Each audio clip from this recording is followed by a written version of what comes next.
Assalamualaikum warahmatullahi wabarakatuh. Perkenalkan, saya Siti Kuningsi dengan NIM 112310291. Di sini saya akan mempresentasikan teori dan implementasi hukum bisnis dalam kehidupan sehari-hari. Pengertian ilmu hukum.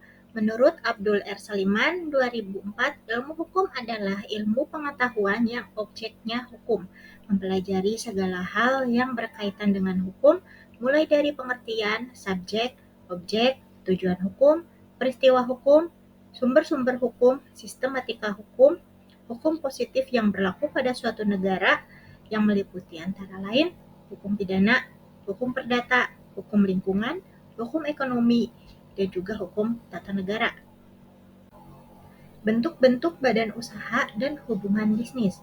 Definisi perusahaan. Yang pertama, menurut Profesor Moleglab, keseluruhan perbuatan yang dilakukan secara terus-menerus bertindak keluar untuk mendapatkan penghasilan dengan cara memperniagakan barang-barang, menyerahkan barang-barang, atau mengadakan perjanjian perdagangan. Yang kedua, MRM Polak. Perusahaan ada apabila diperlukan adanya perhitungan-perhitungan tentang laba rugi yang dapat diperkirakan dan dicatat dalam pembukuan. Yang ketiga, Undang-Undang Nomor 3 Tahun 1982 tentang wajib daftar perusahaan. Perusahaan adalah setiap bentuk badan usaha yang bersifat tetap dan terus-menerus dan yang didirikan, bekerja, serta berkedudukan dalam wilayah NKRI untuk tujuan memperoleh keuntungan dan juga laba. Klasifikasi perusahaan berdasarkan jumlah pemiliknya. Pertama, perusahaan dagang atau perusahaan perseorangan. Perusahaan yang jumlah pemiliknya adalah satu orang. Yang kedua, perseorangan atau persekutuan. Perusahaan yang jumlah pemiliknya lebih dari satu orang. Lalu berdasarkan statusnya. Yang pertama, perusahaan yang berstatus badan hukum, contoh PT, koperasi, dan juga yayasan. Yang kedua, perusahaan yang tidak berstatus badan hukum, contoh perusahaan perseorangan, persekutuan perdata, firma, persekutuan komanditer ataupun CV. Yang ketiga, berdasarkan pemilik modal, contoh swasta asing ataupun swasta campuran, asing dan lokal. Hubungan bisnis di Indonesia, keagenan ataupun distributor. Keagenan diartikan sebagai suatu hubungan hukum di mana seseorang atau pihak agen diberi kuasa bertindak untuk dan atas nama orang atau pihak prinsipal untuk melaksanakan transaksi bisnis dengan pihak lain. Sedangkan seorang distributor tidak bertindak untuk atau atas nama pihak yang menunjuknya sebagai distributor, biasanya supplier atau manufaktur. Seseorang distributor bertindak untuk atas namanya diri sendiri. Franchising ataupun hak monopoli. Dalam bidang bisnis, franchise berarti kebebasan yang diperoleh wirausaha untuk menjalankan sendiri suatu usaha tertentu di wilayah tertentu. Franchise adalah hubungan berdasarkan kontrak lisensi yang menimbulkan cara memasarkan barang atau jasa dengan memberi unsur kontrol tertentu kepada pemasok ataupun franchisor sebagai imbalan bagi yang diperoleh pihak yang mendapatkan hak franchise untuk menggunakan merek dan nama barang franchisor. Perizinan dunia bisnis. Dalam dunia bisnis, perizinan jelas memegang peran yang sangat penting. Bahkan bisa dikatakan perizinan dan pertumbuhan dunia usaha bisa dikatakan merupakan dua sisi mata uang yang saling berkaitan. Jenis-jenis usaha yang harus memiliki izin.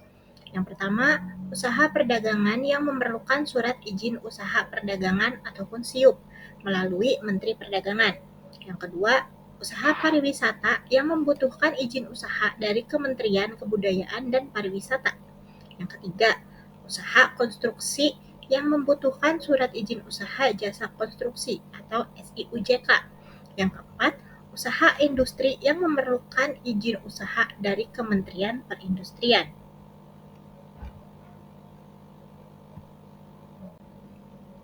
Dokumen legalitas perusahaan. Dokumen legalitas perusahaan adalah bukti kalau perusahaan terdaftar sebagai badan usaha yang sah. Selain itu, dokumen legalitas berfungsi melindungi usaha dan aset pribadi, mengembangkan usaha, meningkatkan kredibilitas, bahkan mempermudah dalam mengajukan pinjaman modal usaha dan lainnya.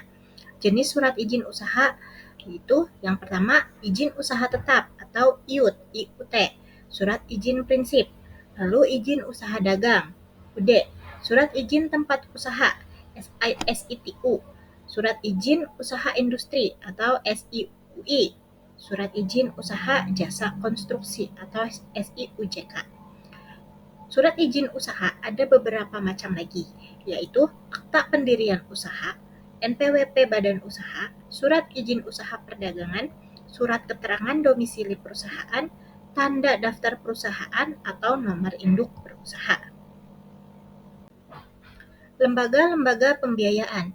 Lembaga pembiayaan atau multi-finance adalah salah suatu lembaga keuangan bukan bank di Indonesia yang mempunyai kegiatan membiayai kebutuhan masyarakat baik bersifat produktif ataupun konsumtif dalam bentuk menyediakan dana atau barang modal dengan cara tidak menarik dana dari masyarakat secara langsung.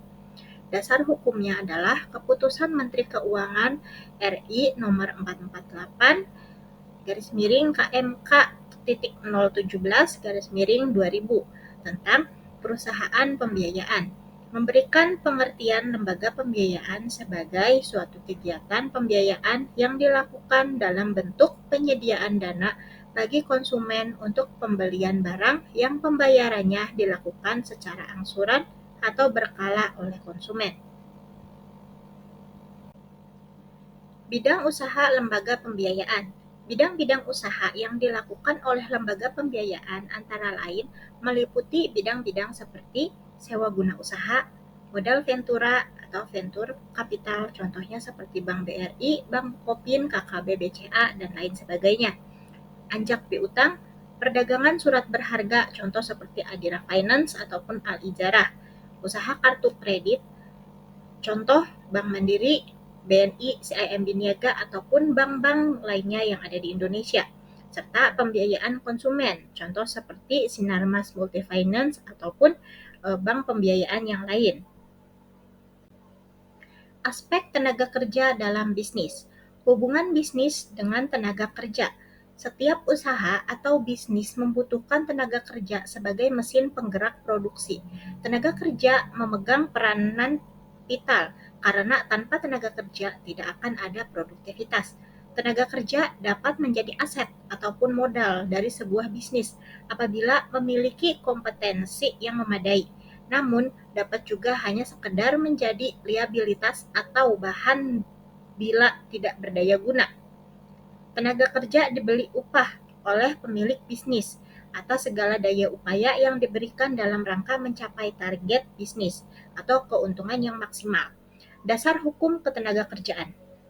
Yang pertama, Undang-Undang Nomor 13 Tahun 2003 tentang Ketenagakerjaan.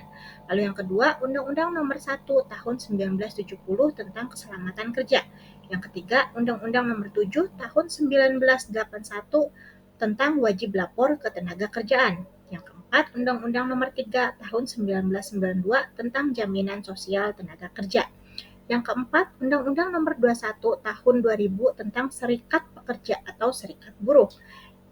Lalu, Undang-Undang Nomor 2 Tahun 2004 tentang Penyelesaian Perselisihan Perburuhan.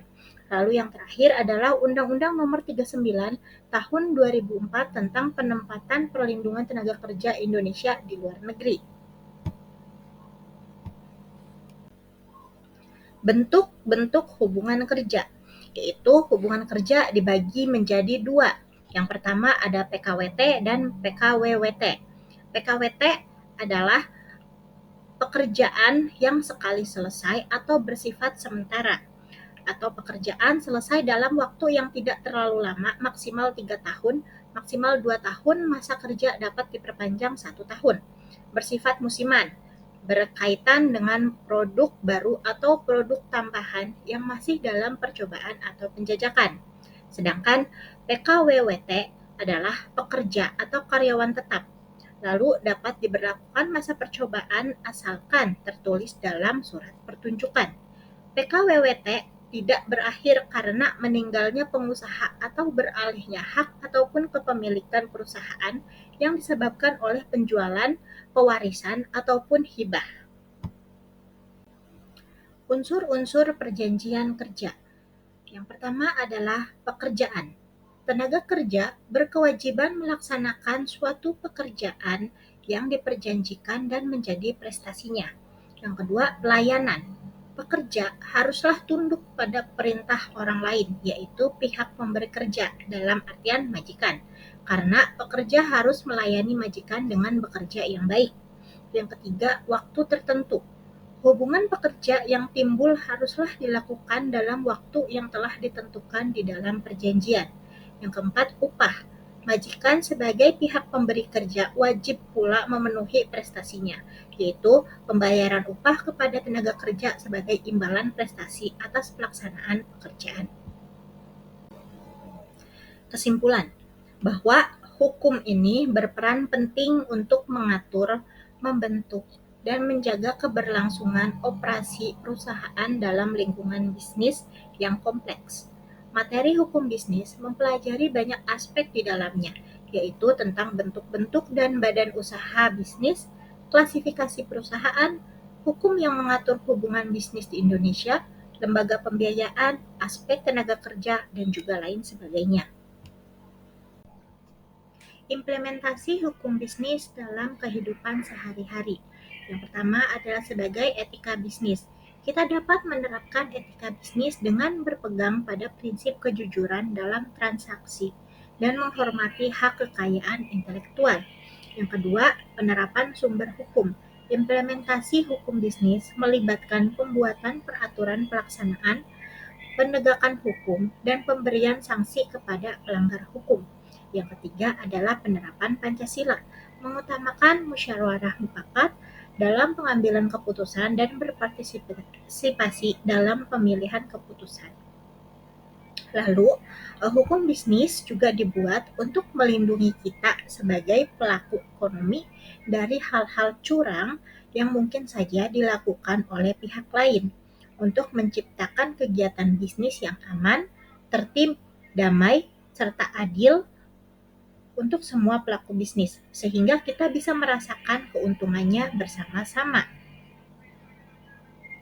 Secara keseluruhan, keberadaan hukum bisnis akan menjamin fungsi keamanan mekanisme pasar, melindungi usaha terutama UMKM, dan memperbaiki sistem keuangan dan perbankan. Intinya, adanya hukum yang harus mengatur aspek ini akan mewujudkan bisnis yang adil dan merata bagi semua pihak. Hukum bisnis memiliki juga peranan yang sangat penting untuk melindungi hak-hak pemegang saham di suatu perusahaan. Pengacara hukum perusahaan yang telah berpengalaman akan berhasil dalam mengatasi keadaan seperti di berbagai negara bagian. Kenapa hukum bisnis dalam kehidupan sehari-hari itu diperlukan juga? Karena hal ini bertujuan agar ketertiban, kedamaian, ketentraman, dan keadilan dan diwujudkan dalam pergaulan antar sesama. Jelasnya dalam hal berbisnis. Sekian presentasi dari saya, semoga bisa bermanfaat untuk kita semua. Kurang dan lebihnya saya mohon maaf. Terima kasih. Assalamualaikum warahmatullahi wabarakatuh.